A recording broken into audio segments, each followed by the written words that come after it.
सोचिए एक ऐसा देश जो दुनिया में शांति और अहिंसा का मैसेज लेकर आया, लेकिन आज़ादी के तुरंत बाद उसे अपने पड़ोसियों से सबसे ज्यादा खतरनाक युद्ध लड़ने पड़े। क्या इंडिया की नॉन अलाइनमेंट की पॉलिसी एक मास्टर स्ट्रोक थी, या ये एक ऐसी गलती थी जिसने हमें 1962 में कमजोर बना दिया? जब पूरी दुनिया दो दुश्मन कैंप्स में बट रही थी, तब इंडिया ने अपनी जगह कैसे बनाई? Welcome to anything simplifier. आज हम डिकोड करेंगे क्लास 12 पॉलिटिकल साइंस का चैप्टर इंडियाज एक्सटर्नल रिलेशंस और समझेंगे नेहरू एरा से लेकर न्यूक्लियर पॉलिसी तक की पूरी कहानी।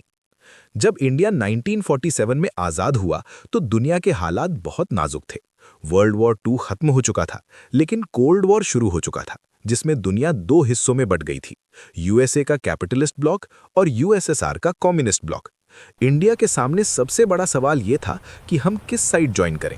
इस वक्त इंडिया की फॉरेन पॉलिसी के आर्किटेक्ट खुद प्राइम मिनिस्टर जवाहरलाल नेहरू थे, जो देश के फॉरेन मिनिस्टर भी थे। नेहरू जी के 3 बड़े ऑब्जेक्टिव्स थे। पहला, इंडिया की मुश्किल से मिली सॉवरेनिटी को बचाना। दूसरा, टेरिटोरियल इंटेग्रिटी यानी देश की सीमाओं की रक्षा करना। और तीसरा, तेज रफ्तार से इकोनॉमिक डेवलपमेंट करना। इन तीनों लक्ष्यों को पाने के लिए इंडिया ने किसी भी कैंप में शामिल न होने का फैसला किया, और यहीं से जन्म हुआ पॉलिसी ऑफ नॉन अलाइनमेंट का।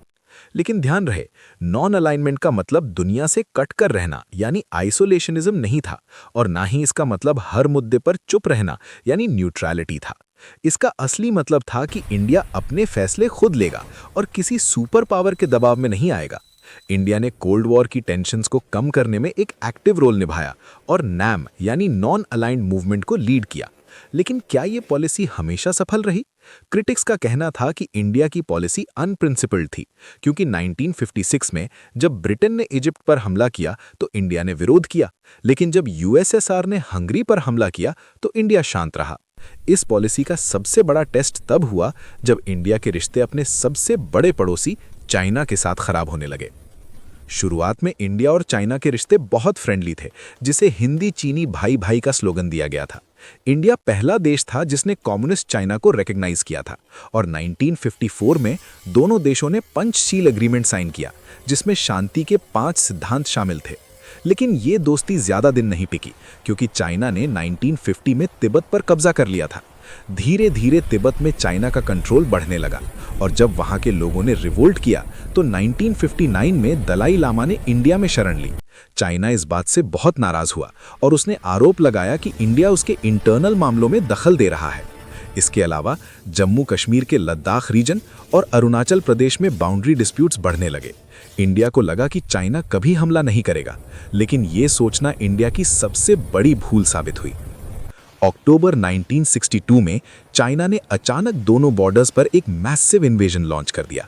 इंडियन आर्मी इस हमले के लिए तैयार नहीं थी और इंडिया को एक बड़ी मिलिट्री डिफीट का सामना करना पड़ा। चाइना ने पहले हमले में काफी इलाका कब्जा किया और फिर अचानक यूनिलैटरल सीजफायर घोषित कर दिया।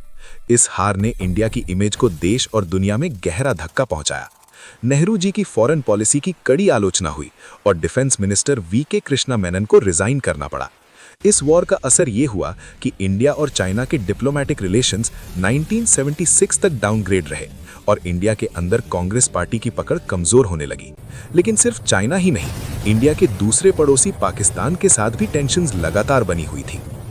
पाकिस्तान के साथ कश्मीर इशू पर 1947 में ही एक प्रॉक्सी वॉर हो चुका था। हालांकि 1960 में वर्ल्ड बैंक की मदद से इंडस वाटर्स ट्रीटी साइन हुई, जो आज तक सफल है, लेकिन मिलिट्री टेंशन्स खत्म नहीं हुई। 1965 में पाकिस्तान ने गुजरात के रन ऑफ कच्छ और फिर कश्मीर में हमला किया। उस वक्त के प्राइम मिनिस्टर लाल बहादुर शास्त्री ने जय जवान जय किसान का नारा दिया और इंडियन आर्मी ने लाहौर तक काउंटर अटैक किया। यूएन के इंटरवेंशन से युद्ध रुका और 1966 में सोवियत यूनियन की मदद से ताशकेंत एग्रीमेंट साइन हुआ। दुख की बात यह थी कि इस एग्रीमेंट के तुरंत बाद शास्त्री जी की अचानक मौत हो गई। लेकिन पाकिस्तान के साथ सबसे बड़ा और निर्णायक युद्ध अभी होना बाकी था। 1970 में पाकिस्तान के इंटरनल इलेक्शंस में ईस्ट पाकिस्तान यानी आज का बांग्लादेश के लीडर शेख मुजीबुर रहमान जीते, लेकिन वेस्ट पाकिस्तान के रूलर्स ने उन्हें पावर देने से मना कर दिया। वहां की जनता पर पाकिस्तानी आर्मी ने जुल्म शुरू किए, जिससे बचने के लिए 8 लाख रेफ्यूजीज इंडिया में आ गए। ये इंडिया के लिए एक बड़ा इकोनॉमिक और सोशल बोझ बन गया था।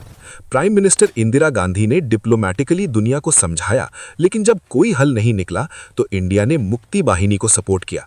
इस वक्त यूएसए और चाइना पाकिस्तान का साथ दे रहे थे, इसलिए इंडिया ने अपनी सेफ्टी के लिए सोवियत यूनियन के साथ 20 साल की treaty of peace and friendship sign की। दिसंबर 1971 में फुल स्केल वॉर हुआ और मात्र 10 दिन में इंडियन आर्मी ने पाकिस्तानी फोर्सेस को ढाका में सरेंडर करवा दिया। एक नया देश बांग्लादेश बना और इंडिया ने दुनिया को अपनी मिलिट्री पावर दिखा दी।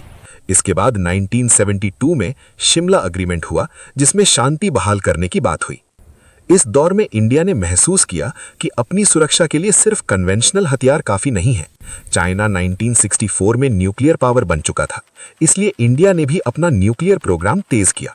होमी भाभा की गाइडेंस में इंडिया ने शुरुआत की और मई 1974 में पोखरण में अपना पहला न्यूक्लियर टेस्ट किया। इंडिया ने दुनिया को बताया कि ये टेस्ट सिर्फ पीसफुल पर्पसेस के लिए है। इंडिया ने एनपीटी यानी नॉन प्रोलिफरेशन ट्रीटी पर साइन करने से मना कर दिया, क्योंकि वो ट्रीटी भेदभाव वाली थी। वो सिर्फ एग्जिस्टिंग सुपर पावर्स को न्यूक्लियर वेपन्स रखने की इजाजत देती थी। बाद में मई 1998 में इंडिया ने दोबारा न्यूक्लियर टेस्ट्स किए और खुद को न्यूक्लियर वेपन स्टेट घोषित किया। इसके तुरंत बाद पाकिस्तान ने भी टेस्ट किए, जिससे रीजन में बैलेंस ऑफ पावर बदल गया। इंडिया की nuclear doctrine no first use पर बेस्ड है, यानी हम पहले कभी न्यूक्लियर वेपन यूज नहीं करेंगे, लेकिन अगर हम पर हमला हुआ तो जवाब भयानक होगा। तो दोस्तों, इंडिया की एक्सटर्नल रिलेशंस की कहानी आइडियलिज्म से शुरू होकर रियलिज्म तक का सफर है। नेहरू के सपनों से लेकर 1962 की हार और फिर 1971 की जीत और न्यूक्लियर पावर बनने तक इंडिया ने हर कदम पर सीखा और खुद को बदला। आज इंडिया की फॉरेन पॉलिसी नेशनल इंटरेस्ट पर फोकस करती है, जहां हम यूएसए और रशिया दोनों के साथ स्ट्रेटेजिक पार्टनर्स हैं। क्या आप जानना चाहते हैं कि कांग्रेस सिस्टम का कोलैप्स कैसे हुआ और इंडियन पॉलिटिक्स में नए लीडर्स कैसे उभरे? ये थी politics in India since independence की सीरीज का एक इंपॉर्टेंट चैप्टर। अगर आपको ये डिटेल्ड और सिंप्लीफाइड एक्सप्लेनेशन पसंद आया तो अगले chapter challenges to and restoration of Congress system के लिए चैनल को सब्सक्राइब करें।